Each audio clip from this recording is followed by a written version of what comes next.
സങ്കീർത്തന പുസ്തകം 71 സങ്കീർത്തനം വാക്യപ്രതിവാക്യമായി നമുക്ക് വായിക്കാം. യഹോവേ, ഞാൻ നിന്നിൽ ആശ്രയിക്കുന്നു, ഞാൻ ഒരു നാളും ലജ്ജിച്ചു പോകരുതേ.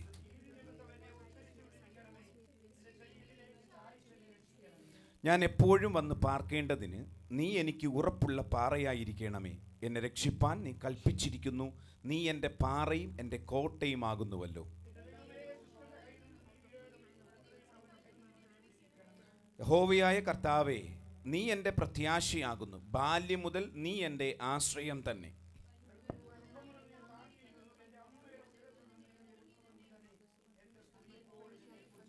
ഞാൻ പലർക്കും ഒരു അത്ഭുതമായിരിക്കുന്നു. നീ എൻ്റെ ബലമുള്ള സങ്കേതമാകുന്നു.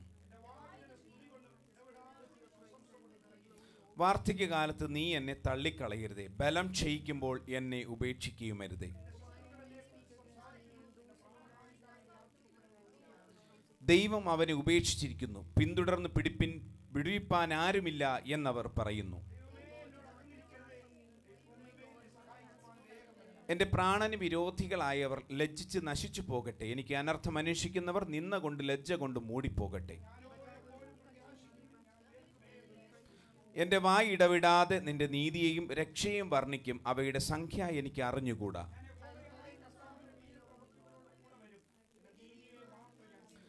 ദൈവമേ, എൻ്റെ ബാല്യം മുതൽ നീ എന്നെ ഉപദേശിച്ചിരിക്കുന്നു. ഇന്നുവരെ ഞാൻ നിന്റെ അത്ഭുത പ്രവൃത്തികളെ അറിയിച്ചുമിരിക്കുന്നു.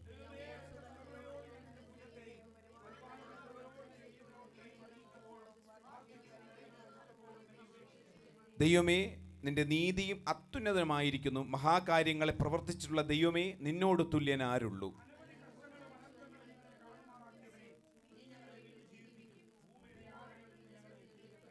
നീ എൻ്റെ മഹത്വം വർദ്ധിപ്പിച്ച് എന്നെ വീണ്ടും ആശ്വസിപ്പിക്കണമേ. എൻ്റെ ദൈവമേ, ഞാനും വീണ കൊണ്ട് നിന്നെയും നിന്റെ വിശ്വസ്തതയും സ്തുതിക്കും. ഇസ്രായേലിൻ്റെ പരിശുദ്ധനായുള്ളവേ, ഞാൻ കിന്നരം കൊണ്ട് നിനക്ക് സ്തുതി പാടും. ചേർന്നു പാടാം. ഞാൻ നിനക്ക് സ്തുതി പാടുമ്പോൾ എൻ്റെ അധരങ്ങളും നീ വീണ്ടെടുത്ത എൻ്റെ പ്രാണനും ഘോഷിച്ചാനന്ദിക്കും. എൻ്റെ നാവും ഇടവിടാതെ നിന്റെ നീതിയെയും സംസാരിക്കും.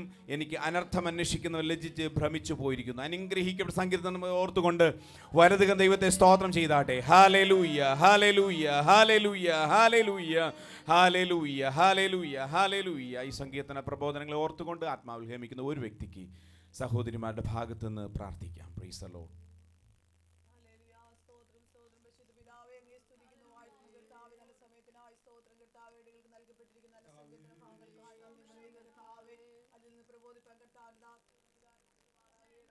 Praise the Lord. Hallelujah. സ്തോത്രം. Hallelujah. Praise the Lord. സ്തോത്രം.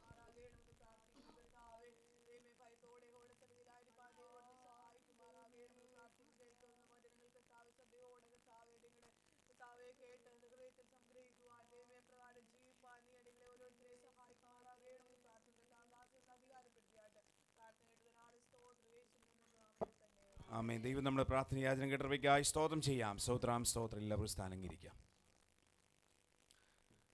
കർത്താവിൻ്റെ അതിപരിശുദ്ധമായ നാമം ഇന്ന് പകൽക്കാലം വാഴ്ത്തപ്പെടുമാറാകട്ടെ. അനുഗ്രഹിക്കപ്പെട്ട നല്ല നിമിഷത്തെ ഓർത്ത് ദൈവത്തെ സ്തുതിക്കുകയും മഹത്വപ്പെടുത്തുകയും ചെയ്യുന്നു. ആദരണീയ ദൈവദാസൻ കുടുംബം, മറ്റു എല്ലാ ദൈവവിശ്വാസികൾക്കും, അതുപോലെ സൂമിലൂടെ വിവിധമായ മാധ്യമങ്ങളുടെ ദൈവവചനം കേട്ടുകൊണ്ടിരിക്കുന്ന എല്ലാ ദൈവമക്കളും കർത്താവ് യേശുക്രിസ്തു നാമത്തിൽ എൻ്റെ സ്നേഹവന്ദനങ്ങൾ. കഴിഞ്ഞ ഒരാഴ്ചക്കാലം മാത്രമല്ല, ജീവിതത്തിൻ്റെ സമസ്ത മേഖലകളിൽ ദൈവം നമ്മെ എത്രത്തോളം അത്ഭുതകരമായി പരിപാലിച്ച ദൈവത്തിൻ്റെ സ്നേഹത്തെ ഓർത്ത് സ്തോത്രം. ഹല്ലേലൂയ.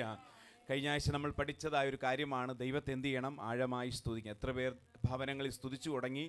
നമ്മൾ സ്തുതിച്ചു തുടങ്ങിയിരിക്കണം. ദൈവമക്കൾ സ്തുതിച്ചു തുടങ്ങിയാലേ മാത്രമേ നമ്മുടെ ജീവിതത്തിൽ ദൈവത്തിൻ്റെ പ്രവൃത്തികൾ കാണാൻ പറ്റത്തുള്ളൂ. ഹല്ലേലൂയ. ഇന്ന് പകൽക്കാലം അതേ വായിച്ചു കേട്ടതായ സങ്കീർത്തന ഭാഗത്തിൽ വരുവാൻ ഞാൻ ആഗ്രഹിക്കുന്നു. 71 സങ്കീർത്തനമാണല്ലോ.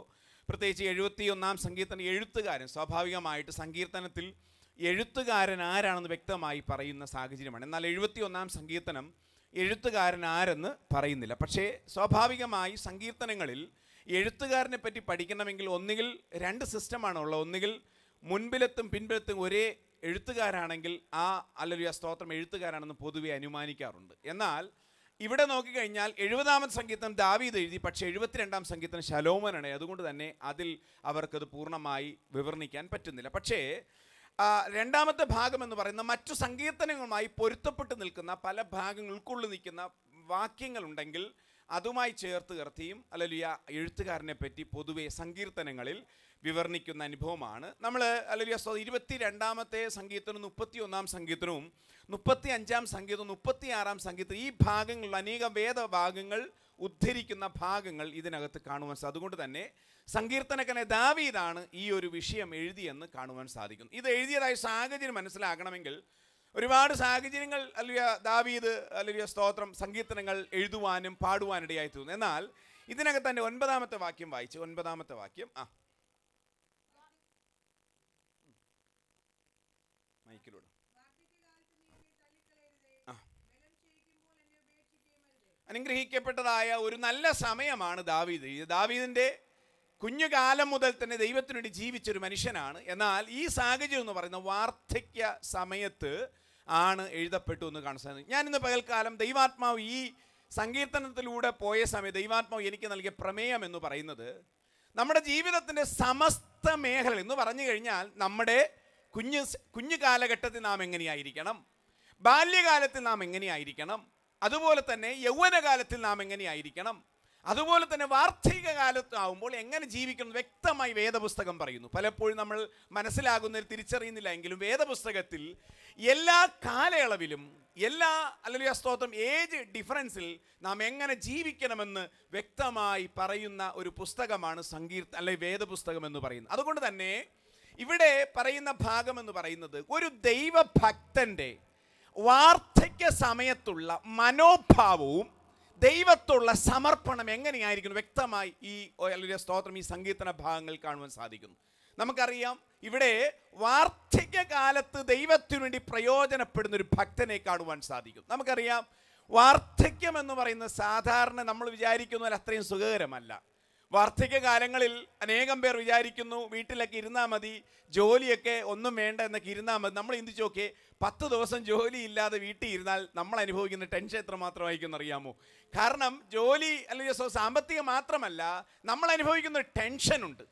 നമ്മൾ അല്ലെങ്കിൽ സ്തോത്രം എല്ലാവരുടെയും എൻഗേജ് ആകുമ്പോൾ അതനുഭവിക്കുന്നതും വീട്ടിനകത്തിരിക്കും തമ്മിൽ 2 വ്യത്യാസമുണ്ട്. അതിന് കാരണം എന്ന് പറഞ്ഞു കഴിഞ്ഞാൽ മനുഷ്യരെന്ന് പറഞ്ഞാൽ സഹജീവികളുമായി ഏറ്റവും അധികം ഇടപെടുന്ന വ്യക്തിത്വമാണ് അല്ലെങ്കിൽ മനുഷ്യനെന്ന് പറയുന്നത്. എന്നാൽ നമ്മുടെ ഭവനങ്ങളിൽ അല്ലെങ്കിൽ ആയിരിക്കുന്ന വ്യക്തിത്വങ്ങളാണ് വൃദ്ധരായ അല്ലെങ്കിൽ വാർദ്ധക്യം എന്ന് പറയുന്നത്. എന്നാൽ ഈ വാർദ്ധക്യ സമയത്ത് പലവിധമാകുന്ന പ്രശ്നങ്ങളുണ്ട്.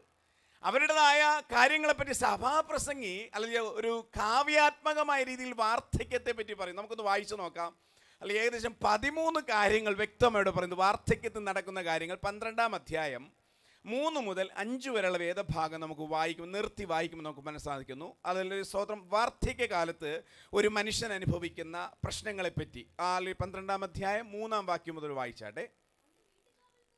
1, അന്ന് വീട്ടുവേലക്കാർ വിറയ്ക്കും എന്ന് പറഞ്ഞാൽ ജീവിതത്തിൽ ശരീരത്തിന്മേൽ വിറയൽ ആരംഭിക്കുന്ന കാലഘട്ടമാണ് വാർദ്ധക്യ കാലഘട്ടം എന്ന് പറയുന്നത്. അടുത്ത് ശ്രദ്ധയോടെ കാണാം. 2-ാമത്തെ വാർദ്ധക്യത്തെ പറയുന്നു ബലവാന്മാർ എന്ത് ചെയ്യും? കുനിയും എന്ന് പറഞ്ഞാൽ അന്ന് ബലമുള്ളതായ അവസ്ഥയല്ല, അതിൽ നിന്നൊരു കുനിയുന്ന ശരീരം കുനിയുന്ന അനുഭവത്തിലേക്ക് വരുവാൻ സാഹചര്യമുണ്ട്. അടുത്ത്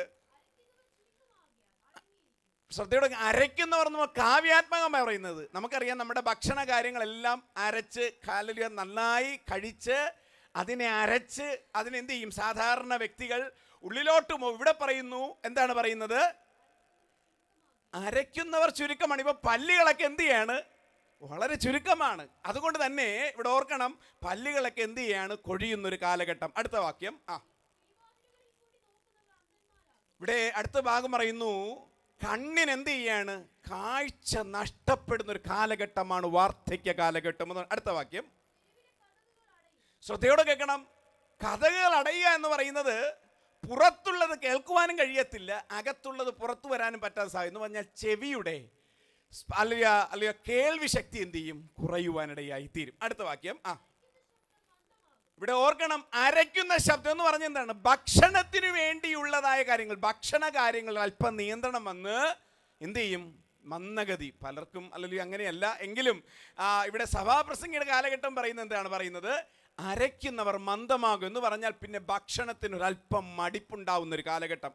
അടുത്ത വാക്യം എന്ന് പറഞ്ഞാൽ വാർദ്ധക്യം എന്ന് പറയുന്നത് ഉറക്കക്കുറവുകൾ സംഭവിക്കുന്ന ഒരു കാലഘട്ടമാണ്. അടുത്ത വാക്യം ശ്രദ്ധയോടെ കേൾക്കണം. പാട്ടുകാരികൾ തളരുന്ന അനുഭവം എന്ന് പറഞ്ഞു കഴിഞ്ഞാൽ ജീവിതത്തിൽ ആടി തിമിർത്ത് സന്തോഷിക്കുവാൻ ആഗ്രഹമുണ്ടെങ്കിലും അതിനൊക്കെ ഒരു മന്ദഗതി കുറയുന്നൊരു അനുഭവമാണ് വാർദ്ധക്യ കാലഘട്ടം. അടുത്ത വാക്യം ശ്രദ്ധയോടെ കേൾക്കണം. നടത്തം എന്ന് പറഞ്ഞ കയറ്റത്തെ പേടിക്കുന്നു പറഞ്ഞാൽ ഒരല്പം നടത്തമൊക്കെ വളരെ താമസിച്ച് മാത്രമേ നടക്കുന്ന ഒരു കാലഘട്ടം. അടുത്ത വാക്യം ശ്രദ്ധയോടെ കേൾക്കണം. വഴിയിൽ എന്ത് ചെയ്യാണ്?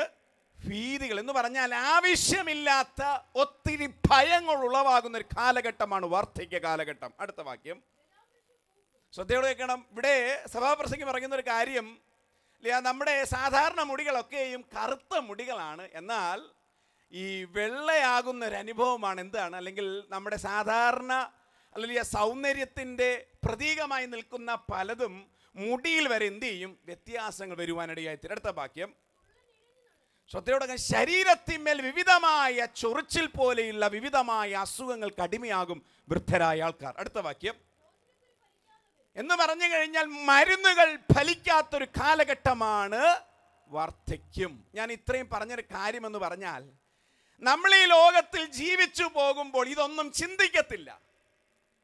ഞാൻ ഇങ്ങനെ തന്നെ ജീവിക്കുമെന്നാ പലരും വിചാരിക്കുന്നേ. എൻ്റെ ആരോഗ്യം, എൻ്റെ ബലം, എൻ്റെ ശക്തി, എൻ്റെ സകലതും, എൻ്റെ കാഴ്ച, എൻ്റെ കേൾവികൾ, എൻ്റെ ആരോഗ്യം, ആഹാരം കഴിക്കാനുള്ള ആവേശം, ഈ ലോകത്തിൽ സൗന്ദര്യത്തിനു വേണ്ടി ഓടുന്ന ഓട്ടങ്ങൾ, ഇതെല്ലാം ഓടുമ്പോൾ ദൈവത്തിൻ്റെ വചനം വ്യക്തമായി സഭാപ്രസംഗങ്ങളുടെ ദൈവാത്മാവ് പറയുന്നു, ഇതെല്ലാം മന്ദഗതിയാവുന്ന കാലഘട്ടമുണ്ട് ജീവിതത്തിൽ.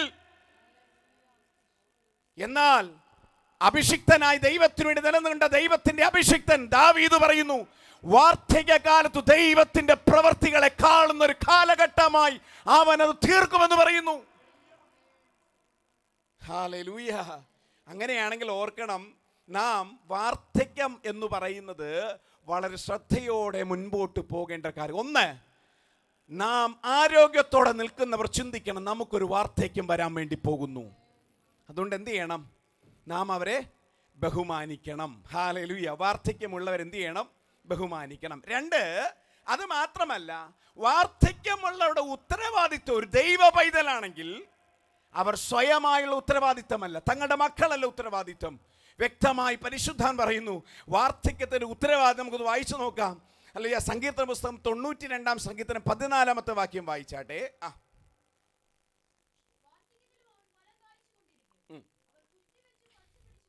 ഇവിടെ ആരാ പറയുന്ന? കർത്താവായ ദൈവം തമ്പുരാൻ ഒരു വാർദ്ധക്യകാലത്ത് ഒരു ദൈവഭക്തനാണെങ്കിൽ ദൈവവചനം പറയുന്നു വാർദ്ധക്യകാലത്ത് അവൻ ഫലം കായ്ച്ചു കൊണ്ടിരിക്കും. നമ്മൾ സ്ഥിരമായി പഠിക്കുന്ന ഭാഗത്തിലേക്ക് വരികയാണ്. ഏതു കാലഘട്ടത്തിലും ഫലം കായ്ക്കുന്ന ഒരേ ഒരു ഇടമുണ്ടെങ്കിൽ യേശുവിന്റെ സന്നിധി മാത്രമാണ്. ഇന്ന് പകൽക്കാലം ഈ ദൈവവചനം കേൾക്കുന്ന ആരെങ്കിലും, ഹല്ലേലൂയ, എൻ്റെ ജീവിതത്തിൽ ഇനി മുന്നോട്ടൊരു ഓട്ടമില്ല, മരണം മാത്രം പ്രതീക്ഷിക്കുന്ന ഒരു കാലഘട്ടമായെന്ന് പറഞ്ഞാലും ദൈവാത്മാവ് പറയുന്നു, ഹല്ലേലൂയ, വാർദ്ധക്യത്തിലും ഫലം കായ്പിക്കുവാൻ യോഗ്യനൊരു കർത്താവ് നമ്മളോട് കൂടെയുള്ളിടത്തോളം കാലം നമ്മൾ പരാജയപ്പെടാൻ ദൈവം അനുവദിക്കത്തില്ല. അവർ പുഷ്ടി വെച്ച് എന്ത് ചെയ്യും? ആരോഗ്യത്തോടെ നിർത്തുവാനിടയായി. ഇത് മാത്രം ഒരു വാക്യം കൂടെ വായിച്ചേ. അതിനെ തീർത്ഥീകരിക്കുന്ന ഒരു വചനം യെശയ്യാവിന്റെ 46-ാമത്തെ അധ്യായം 4-ാമത്തെ വാക്യം കൂടെ വായിച്ചേ. യെശയ്യാവിന്റെ പ്രവചനം 46-ാമത്തെ അധ്യായം 4-ാമത്തെ വാക്യം കൂടെ.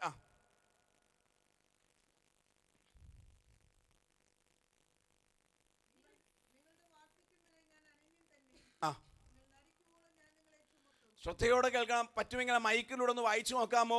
ആ ദൈവത്തിന്റെ വചനം ഇപ്രകാരമാണ് പറയുന്നത്. ഒന്നുകൂടെ വായിക്കാം. നിങ്ങളുടെ വാർദ്ധക്യം വരെ ഞാൻ അനന്യൻ തന്നെ. വാർദ്ധക്യം വരെ ഇതെല്ലാവരും കേൾക്കണം. ദൈവമക്കളെ സംബന്ധിച്ച്, യഹോവ ഭക്തനായ വ്യക്തിയെ സംബന്ധിച്ചുള്ള കാര്യങ്ങളാ ഇവിടെ പറയുന്നു. എന്താ പറയുന്നത്? ഒന്നുകൂടെ വായിച്ചേ. നിങ്ങളുടെ വാർദ്ധക്യം വരെ ഞാൻ അനന്യൻ തന്നെ. നിങ്ങളുടെ വാർദ്ധക്യം വരെ ഞാൻ അനന്യൻ തന്നെ. ആരാ പറയുന്നത്? അനന്യം എന്ന് പറഞ്ഞാൽ ഇന്നലെയും ഇന്നും നാളെയും മാറാത്തൊരു ഒരു ദൈവത്തെയാണ് നാം ആരാധിക്കുന്നത്. ആ ദൈവം പറയുന്നത് നിന്റെ വാർദ്ധക്യത്തിലും ഞാൻ അനന്യനായിട്ട്, ഹല്ലേലൂയ, എന്നും എന്നേക്കുമായി നിലനിൽക്കുന്ന ദൈവമായി നമ്മോട് കൂടെ നിൽക്കുവാനിടയായി തീരും. അടുത്ത വാക്യം, നിങ്ങൾ നരയ്ക്കുവോളം ഞാൻ നിങ്ങളെ ചുമക്കും. ആമേൻ. എത്ര പേർക്ക് ഒരു ആമേൻ പറയാൻ പറ്റും? ഹല്ലേലൂയ. നിന്നെ നരയ്ക്കുവോളം ഞാൻ നിന്നെ ചുമക്കും എന്ന് പറഞ്ഞാൽ ജീവിതത്തിൻ്റെ അങ്ങേയറ്റമുള്ള വേളയിലും നമ്മെ ചുമക്കുവാൻ കഴിവുള്ളൊരു ദൈവമാണ് നമ്മുടെ ദൈവം. പക്ഷേ ഈ വാഗ്ദത്തങ്ങളൊക്കെ നമ്മളുള്ളപ്പോൾ തന്നെ ഇവിടെ സങ്കീർത്തനക്കാരൻ വാർദ്ധക്യ കാലഘട്ടത്തിലുള്ള മനോഭാവത്തെ പറ്റി പറയുമ്പോൾ അതിൻ്റെ 5-6 വാക്യം വായിച്ചേ. ആ ആ ആ ശ്രദ്ധയോടെ കേൾക്കണം. ഒരു വാർദ്ധക്യം എന്ന് പറയുന്നത് പലവിധമാകുന്ന പ്രതീക്ഷകൾ നഷ്ടപ്പെട്ട കാലഘട്ടം. പക്ഷെ ദൈവമക്കളെ സംബന്ധിച്ച് പറയുന്നു, നരയ്ക്കുന്ന സമയത്തും ഫലം കായ്ക്കുവാൻ ദൈവം ആഗ്രഹിക്കുന്നു. എങ്ങനെ നാം ഫലം കായ്ക്കാം വാർദ്ധക്യ കാലഘട്ടത്തിൽ? ഈ വാർദ്ധക്യം എന്ന് പറഞ്ഞാൽ 2 കാലഘട്ടമാണ്. ഒന്ന് വാർദ്ധക്യം, 2 ജീവിതത്തിൽ മുൻപോട്ട് പോകാൻ തടസ്സമായി രോഗത്താലോ പ്രയാസത്താലോ ദുഃഖത്താലോ ഭവനത്തിനകത്ത് ഇരുന്നു പോയ ആരെങ്കിലും ദൈവജനങ്ങൾക്ക് അവരോടുള്ള ദൈവത്തിൻ്റെ ദൂതാണ്. നിങ്ങളെക്കുറിച്ച് ദൈവത്തിനൊരു പദ്ധതിയുണ്ട്. നിങ്ങളെക്കുറിച്ച് ദൈവത്തിനൊരു വ്യക്തമായൊരു പ്ലാനുണ്ട്. അതുകൊണ്ട് തന്നെ പരിശുദ്ധാത്മാവ് ഇവിടെ സങ്കീർത്തനക്കാരൻ ദാവീദ് പറയുന്ന ചില ഭാഗങ്ങൾ കൂടെ നമ്മൾ അനുകരിക്കുവാൻ ദൈവം ആഗ്രഹിക്കുന്നു. അതാണ് സങ്കീർത്തനത്തിൽ പറയുന്നത്. ഒന്ന്, ഇവിടെ പറയുന്നു, ബാല്യം മുതലേ തന്നെ നിയന്ത്രിച്ച, തന്നെ മാനിച്ച ദൈവത്തെ ഓർക്കുന്ന ഒരു വൃദ്ധനായ ദാവീദിനെ കാണുവാൻ സാധിക്കുന്നു. അങ്ങനെയാണെങ്കിൽ വാർദ്ധക്യ കാലങ്ങളിൽ ദൈവത്തിന് ഹിതമില്ലാത്ത ചിന്തിക്കാതെ, ആരുടെയെങ്കിലും കുറ്റങ്ങളും കുറവുകളും കേൾക്കുവാനുമുള്ള ഭാവമില്ലാതെ ദൈവഭക്തനാണോ? ദൈവത്തിന്റെ വചനം പറയുന്നു, ബാല്യം മുതലുള്ള കാര്യങ്ങളെ പറ്റിയുള്ള ദൈവത്തിന്റെ പ്രവൃത്തിയെ വിവരണിക്കുന്ന ദാവീദ്. ഹല്ലേലൂയ. അങ്ങനെ ദൈവഭക്തനായി ജീവിക്കുവാൻ നാം ആഗ്രഹിക്കുന്നുവെങ്കിൽ നമുക്ക് കഴിവില്ലാത്ത കാലഘട്ടത്തോ വാർദ്ധക്യ കാലഘട്ടമോ നമ്മുടെ ഉത്തരവാദിത്വം എന്ന് പറയുന്നത് നമ്മെ നിയന്ത്രിച്ച കർത്താവിൻ്റെ പ്രവൃത്തികളെ വർണ്ണിക്കണം. ഹല്ലേലൂയ. അത് മാത്രമല്ല, അതിൻ്റെ 18 വാക്യം വായിച്ചേ. ആ ആ ആ ശ്രദ്ധയോടെ കേൾക്കാൻ. 2ാമത്തെ ഭാഗം ഒരു ദൈവഭക്തനെ സംബന്ധിച്ച് വാർദ്ധക്യ കാലഘട്ടത്തിൽ അല്ലെങ്കിൽ മനുഷ്യരുടെ മുമ്പിൽ പരാജയപ്പെട്ടു പോയി എന്ന് പറയുന്ന നിമിഷത്തിൽ ദൈവാത്മാവ് നിങ്ങളെക്കുറിച്ച് ആഗ്രഹിക്കുന്ന അടുത്തൊരു പദ്ധതി, ദൈവമേൽപ്പിച്ച ദൗത്യം. ഒന്ന്, ദൈവത്തിന്റെ പ്രവർത്തികളെ തലമുറയോട് വിവരണിക്കും. അതിൽ 2 പാർട്ട് ദൈവം നൽകുന്നു. ഒന്ന്, നിങ്ങളെക്കുറിച്ച് ദൈവത്തിന്റെ പദ്ധതിയും നിങ്ങളെ ദൈവം നടത്തിയ പദ്ധതിയെ പറ്റി തലമുറയോട് വിവരണിക്കണം. 2, ആ തലമുറകൾക്ക് വേണ്ടി പ്രാർത്ഥിക്കണം. Price the Lord. എത്ര പേർക്ക് പറയാൻ പറ്റും നമ്മുടെ മാതാപിതാക്കളുടെ പ്രാർത്ഥനയുടെ ഫലമാണ് ഞാൻ ഇന്ന് പകൽക്ക് നിൽക്കുന്ന? എത്ര പേർക്ക് പറയാൻ പറ്റും? ഞാൻ ഉറപ്പിച്ചു പറയുന്നു, ഞങ്ങളുടെ മാതാപിതാക്കൾ ഒരു കാലഘട്ടത്തിലുള്ള പ്രാർത്ഥനയും ദൈവവുമായുള്ള മനോഭാവമാണ് കർത്താവ് നമ്മെ അത്ഭുതകരമായി നിർത്തിയെങ്കിൽ ഈ വചനം കേൾക്കുന്ന ഓരോ വ്യക്തിയും പരിശുദ്ധാനും പറയുന്നു, നമ്മുടെ ജീവിതത്തിൻ്റെ സമസ്ത മേഖലകളിൽ തലമുറയോട് ദൈവത്തിൻ്റെ പ്രവൃത്തി വർണ്ണിക്കുക മാത്രമല്ല, അവരെ പറ്റി ആത്മാർത്ഥമായി പ്രാർത്ഥിക്കേണ്ട ഉത്തരവാദിത്വം നമുക്കുണ്ട്.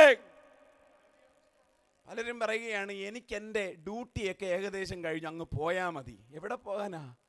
സ്വത്രം ദൈവം ഏൽപ്പിച്ചത് കൃത്യമായി ചെയ്തിട്ടേ പോകത്തുള്ളൂ. ഹല്ലേലൂയ. ഇവിടെ 2ാമത്തെ ഭാഗം ദാവീദ് പറയുന്നു. ഒന്ന്, അവിടെ പറയുന്നത് കുഞ്ഞിലേ മുതലുള്ള ബാല്യം മുതലുള്ള കാര്യങ്ങളെ പറ്റി ഓർമ്മിക്കുന്ന ദാവീദ്. 2ാമത് ഇവിടെ പറയുന്നു, തലമുറയോട് ദൈവത്തിന്റെ പ്രവൃത്തിയെ വിവരണിക്കുന്ന ഒരു ദാവീദ്. 3ാമത്തെ ഭാഗം വായിച്ച് അതിന്റെ 71 അധ്യായം 3ാമത്തെ വാക്യം.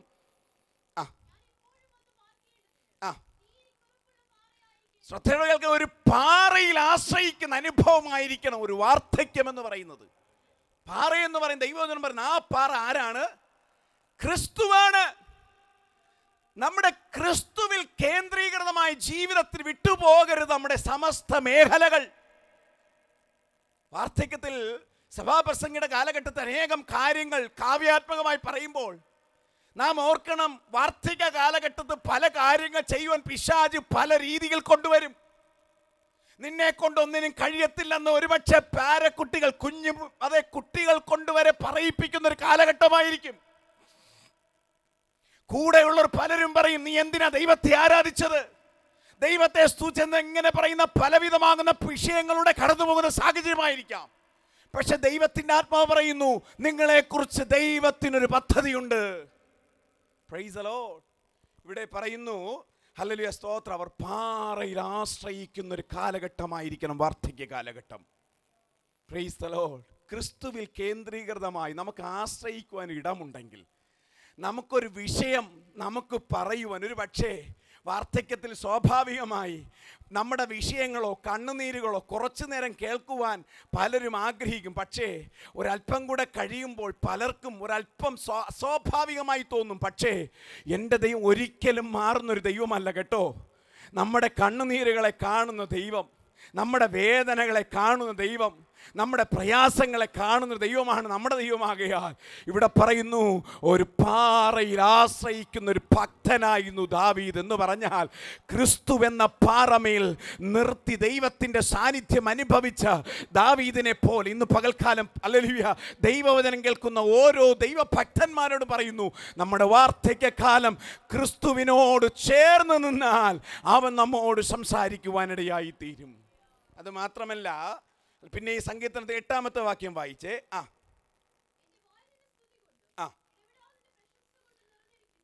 അനേകം കാര്യങ്ങൾ പറഞ്ഞു, വളരെ ഇമ്പോർട്ടൻസ് ആയിട്ടുള്ള അതിപ്രാധാന്യമായ 2 ഭാഗങ്ങളാണ്. ആദ്യത്തെ ഭാഗം, 1 ക്രിസ്തുവിൽ കേന്ദ്രീകൃതമായ ജീവിതമായിരിക്കണം. 2 ഇവിടെ പറയുന്നു, നമ്മുടെ അധരങ്ങൾ മറ്റു പല കാര്യങ്ങൾക്ക് വേണ്ടി നാം ഉപകരിക്കരുത്.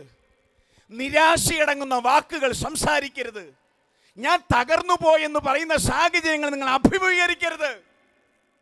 ഒരു ദൈവഭക്തന്റെ മനോഭാവം, ഞാനൊരു ദിവസം ക്ലാസ് എടുക്കാം. ഒറ്റ കാര്യം ഞാൻ പറയുന്നു, നമുക്കൊത്തിരി സന്തോഷം കിട്ടുമ്പോൾ അതിയായി നാം സന്തോഷിക്കരുത്. ഒത്തിരി ദുഃഖം വരുമ്പോൾ നമ്മൾ അതിന് മൈൻഡും ചെയ്യരുത്. സ്വത്രം. ഈ വാർദ്ധക്യകാലത്തിൽ വളരെ ഇമ്പോർട്ടൻസ് ഒരു കാര്യമാണ്. 2 കാര്യം. 1 ദൈവത്തിൽ ആശ്രയം. 2 ഞാൻ എൻ്റെ അധരം കൊണ്ട് ദൈവത്തെ സ്തുതിക്കുവാനിടയായി തീരും.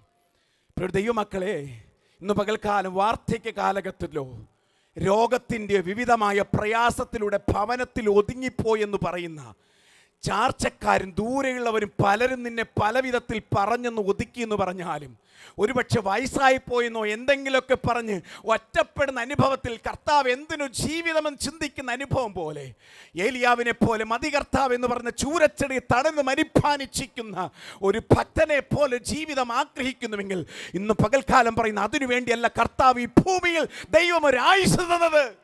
ഈ ഭൂമിയിൽ ദൈവത്തോട് ചേർന്നിരിക്കുവാൻ ആഗ്രഹിക്കുന്നു. ക്രിസ്തു എന്ന പാറമേൽ ദൈവത്തിൽ ആശ്രയിക്കുകയും ആഗ്രഹിക്കുന്നു. ഇവിടെ പറയുന്നു, അധരം കൊണ്ട് ദൈവത്തെ സ്തുതിക്കുവാനിടയായി തീരും. നമ്മുടെ ഓരോ യാത്രകളിലും ദൈവത്തെ സ്തുതിക്കുവാനിടയായി തീരട്ടെ. ആരെ സ്തുതിക്കും? നമ്മുടെ ആവശ്യങ്ങൾ ഓർത്തിട്ടല്ല, കർത്താവിനെ ഓർത്ത് സ്തുതിക്കുവാനിടയായി. ഞാൻ പലപ്പോഴും പറയുന്നൊരു ഭാഗമാണ് ദൈവവചനത്തിൽ, ദൈവാലയത്തിൽ പറയുന്നൊരു ഭാഗം. നമ്മൾ സ്തുതിക്കേണ്ടത് ആദ്യകാലങ്ങളിൽ ശൈശവകാലത്ത് ആത്മീക ശൈശവ ജീവിതത്തിൽ പല വിഷയങ്ങൾക്ക് വേണ്ടി സ്തുതിക്കാം, ആ വിഷയങ്ങൾ കൈകാര്യം ചെയ്യാം. പക്ഷേ അതിനേക്കാളും ഏറെ ദൈവത്തെ ഓർത്ത് സ്തുതിക്കണം, കർത്താവിൻ്റെ മഹത്വത്തെ ഓർത്ത് സ്തുതിക്കണം. നമ്മുടെ പ്രത്യേകിച്ച് ഞാൻ ദൈവസഭയോട് പറയുന്നൊരു കാര്യം, ഈ സഭ സ്തുതിക്കുന്നവരായി തീരണം. ഹല്ലേലൂയ. നമ്മുടെ അധരങ്ങൾ സ്തുതിക്കുന്നവരായി തീരണം. ദൈവവചനം പറഞ്ഞു, വാർദ്ധക്യകാലത്തിലും വ്യക്തമായി ദാവീദ് പറയുന്നു, ഞാൻ എൻ്റെ ദൈവത്തെ സ്തുതിക്കുവാനിടയായി തീരും. ഞാൻ എൻ്റെ അധരത്തെ ദൈവത്തെ സ്തുതിക്കുവാനിടയായി തീരും. അത് മാത്രമല്ല, അവസാന ഭാഗം 15-ാമത്തെ വാക്യം വായിച്ചേ. ശ്രദ്ധയോടെ കേൾക്കണം. ഒരു ഇവാഞ്ചലിസം നടത്തുകയാണ്. ഞാൻ ഇടവിട എന്ന് പറഞ്ഞാൽ ആരൊക്കെ താങ്കളുടെ മുൻപിൽ വന്നാലും, ദാവീദ് പറയുകയാണ്, തൻ്റെ മുൻപിൽ വന്നാലും ഇടവിടാതെ എന്ന് പറഞ്ഞാൽ കർത്താവിനെ പൂർണ്ണമായി വർണ്ണിക്കുന്ന അനുഭവം. അങ്ങനെയാണെങ്കിൽ നമ്മുടെ മുമ്പിൽ ഒരു വ്യക്തി വന്നാലും അവനെ സ്തുതിപ്പിക്കുന്നവരായി തീർക്കേണ്ട ഉത്തരവാദിത്വം വാർദ്ധക്യകാലം നമ്മെക്കുറിച്ചുണ്ട്. 2, ജീവിതത്തിൽ അനേകം പേർ യേശുവിലേക്ക് ആദായപ്പെടുത്തുവാൻ ദൈവത്തിന് താങ്കളെക്കുറിച്ച് പദ്ധതിയുണ്ട്. ഈ ദിവസങ്ങളിൽ വാർദ്ധക്യകാലങ്ങളിൽ എങ്ങനെയായിരിക്കണം ദൈവഭക്തൻ, എങ്ങനെയായിരിക്കണമെന്ന് വ്യക്തമായി പരിശുദ്ധാൻ പറയുമ്പോൾ നമുക്കൊന്ന് പറയാം, കർത്താവേ, എൻ്റെ ജീവിതത്തിൽ എൻ്റെ എല്ലാ മേഖലകളിലും വാർദ്ധക്യകാലം ഉൾപ്പെടെ കർത്താവെ ദൈവത്തിൽ നിന്നും ഒരു അടി പോലും വിട്ടുമാറാകാൻ അനുവദിക്കരുതേ. ഒറ്റപ്പെടുമ്പോൾ പലപ്പോഴും ചിന്തിക്കാറില്ലേ, കർത്താവ് എനിക്ക് എന്തിന് ജീവിതം? അങ്ങനെ പറയരുത്. നിരാശയടങ്ങുന്ന വാക്കുകൾക്ക് പകരം ദൈവത്തെ സ്തുതിക്കാൻ ആരംഭിക്കുക. ദൈവത്തിൻ്റെ ശബ്ദം കേൾക്കുവാനിടയായി തീരും. ക്രിസ്തുവിൽ കയറിയിരിക്കുന്ന അനുഭവം നാം ഒന്ന് അനുഭവിച്ചാൽ മാത്രം മതി നമ്മുടെ ജീവിതം സന്തോഷപൂർണ്ണമായി തീരും. നമ്മുടെ ജീവിതം എന്നും ഈ ഒരു സന്തോഷത്തോടെ ജീവിക്കുമെന്ന് വിചാരിക്കരുത്. ജീവിതത്തിൽ ചില പ്രയാസങ്ങൾ കടന്നു വന്നാലും അവിടെ നിലനിൽക്കുവാൻ ആഗ്രഹിക്കുന്നുവെങ്കിൽ ഒരു കാര്യം ഓർക്കണം. മോശ ഫ്രണ്ടിലേക്ക് നോക്കുമ്പോൾ ആർത്തിരുമ്പേക്കുന്ന മഹാസമുദ്രം, രണ്ട് സൈഡിലേക്ക് നോക്കിയാൽ കല്ലുകളും മുള്ളുകളും മാത്രം, ബാക്കിലോട്ട് നോക്കിയാൽ കൊല്ലുവാൻ ഭാവിക്കുന്ന ഫറവോന്യ സൈന്യം. അതിൻ്റെ മധ്യത്തിലും ഒരു വഴി തുറക്കുവാൻ കഴിവുള്ളൊരു ദൈവത്തെയാണ് നാം ആരാധിക്കുന്നത്. ഇന്ന് പകൽക്കായി വിശ്വസിക്കണം, കർത്താവേ, എൻ്റെ ഈ ജീവിതം കൊണ്ട്, എൻ്റെ ഈ കാലഘട്ടത്തിൽ കർത്താവിന് എന്നെക്കുറിച്ച് എന്താണ് പദ്ധതിയുള്ളത്, അതിനായി എന്നെ നടത്ത പ്രാർത്ഥനയോടെ നമുക്കായിരിക്കാം ഒരു നിമിഷം കണ്ണുകൾ വിടാൻ പ്രാർത്ഥിക്കാം. നല്ലവനായ ദൈവമേ, ഇന്ന് പകൽക്കാലം ഞങ്ങൾ ഒരുമിച്ച് ചേർന്ന് കർത്താവെ ഈ വചനത്തെ ഞങ്ങൾ പ്രഖ്യാപിക്കുമ്പോൾ, കർത്താവ് ഇത് കേട്ടുകൊണ്ടിരിക്കുന്ന പലരുമുണ്ട്. കർത്താവെ നിരാശയടങ്ങുന്ന വാക്കുകൾ യേശുവിൻ്റെ നാമത്തിൽ നിൽക്കട്ടെ. കർത്താവെ, എന്നെക്കുറിച്ചൊരു പദ്ധതിയില്ല എന്നുള്ള ചിന്ത യേശുവിൻ്റെ നാമത്തിൽ മാറട്ടെ. കർത്താവെ, ഒരു കാലഘട്ടത്തിൽ ദൈവം സഭയ്ക്ക് വേണ്ടി, തലമുറകൾക്ക് വേണ്ടി, ദേശത്തിലുള്ള കുഞ്ഞുങ്ങൾക്ക് വേണ്ടി ഇടിവിൽ നിന്ന് പ്രാർത്ഥിച്ച പല മാതാപിതാക്കൾ ഇന്ന് നിരാശയടങ്ങുന്ന വാക്കുകളാണെങ്കിൽ, കർത്താവെ, അങ്ങയുടെ നീതിയുള്ള മുഖം കണ്ട് സന്തോഷിക്കുവാൻ, ക്രിസ്തുവിൽ കേന്ദ്രീകരമായി ജീവൻ നയിക്കുവാൻ സ്വർഗം അവർ സഹായിക്കണമെന്ന് ഞങ്ങൾ പ്രാർത്ഥിക്കുന്നു. കർത്താവ്, വചനം കേൾക്കുന്ന ഓരോരുത്തരുടെ മേൽ ദൈവ സാന്നിധ്യം ഇറങ്ങട്ടെ. യേശുവിൻ്റെ കരസ്പർശം അനുഭവിക്കട്ടെ. കർത്താവേ, ദൂതന്മാരുടെ പ്രവർത്തികൾ യേശുവിൻ്റെ നാമത്തിൽ കാണട്ടെ. കർത്താവേ, ദൈവത്തിന് അവരെക്കുറിച്ചുള്ള പദ്ധതി വ്യക്തപരമായി അറിയുവാൻ സ്വർഗത്തിനും സഹായിക്കുമാറാൻ ഞങ്ങൾ പ്രാർത്ഥിക്കുന്നു. സ്വർഗം ഞങ്ങളുടെ പ്രാർത്ഥനയാചനം കിടറയ്ക്കായി സ്തോത്രം. യേശുവിൻ്റെ നാമത്തിൽ തന്നെ ആമേൻ.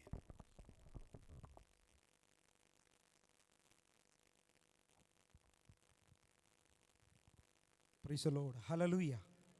വളരെ അനുഗ്രഹിക്കപ്പെട്ട സങ്കീർത്തന ശുശ്രൂഷ അനുഭവിച്ചു കൊണ്ടിരിപ്പാൻ കർത്താവ് നമ്മെ സഹായിച്ചതിനെ ഓർത്ത്